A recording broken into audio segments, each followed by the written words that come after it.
S S ಟಿವಿಯಲ್ಲಿ ಜಾಹೀರಾತು ನೀಡಲು ಈ ನಂಬರಿಗೆ ಸಂಪರ್ಕಿಸಿ.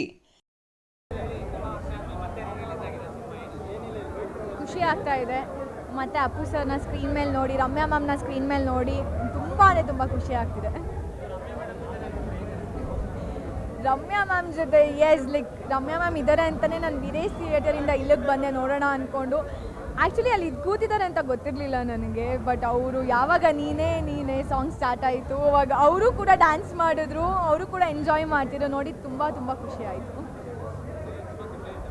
S, thank you. ಇಲ್ಲ ಸರ್, ಥ್ಯಾಂಕ್ ಯು. ಇಷ್ಟು ಟೈಮ್ ಆದಮೇಲೆ ಮತ್ತೆ ಸ್ಕ್ರೀನಲ್ಲಿ ನೋಡೋಕೆ ತುಂಬ ಖುಷಿ ಆಯಿತು. ಚೆನ್ನಾಗಿ ಅನಿಸುತ್ತೆ. ಇಷ್ಟು ವರ್ಷ ಆದ್ರೂ ಫ್ಯಾನ್ಸ್ಗಳೆಲ್ಲ ಅವ್ರನ್ನ ಇಷ್ಟಪಡ್ತಾರೆ. ಎಲ್ಲ ಆರ್ಟಿಸ್ಟ್ಗಳಿಗೂ ಇದನ್ನೇ ಇಷ್ಟಪಡೋದು. ಸೊ ಅದು ನೋಡಿದಾಗ ಆ ಕ್ರೇಜ್ನ ತುಂಬ ಖುಷಿ ಆಗುತ್ತೆ. ಹೀರೋಯಿನ್ ಸದ್ಯಕ್ಕೆ ಯಾರೂ ಇಲ್ಲ, ಬಟ್ ಅಪ್ಪು ಸರ್ ಅಂದರೆ ನಂಗೆ ತುಂಬ ಇಷ್ಟ.